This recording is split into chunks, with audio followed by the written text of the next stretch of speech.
এক গভীর জঙ্গলে থাকত এক বিশাল ও শক্তিশালী সিংহ। সে ছিল জঙ্গলের রাজা, কিন্তু তার স্বভাব ছিল খুব অহংকারী।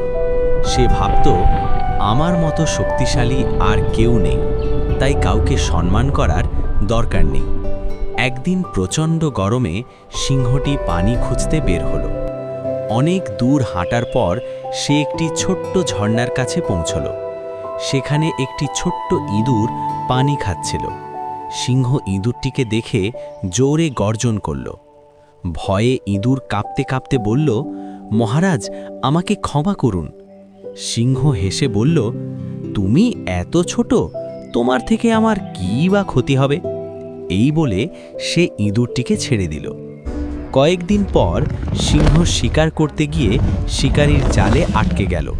সে যতই শক্তি প্রয়োগ করুক, জাল ছিঁড়তে পারল না। তখন সে সাহায্যের জন্য গর্জন করতে লাগল।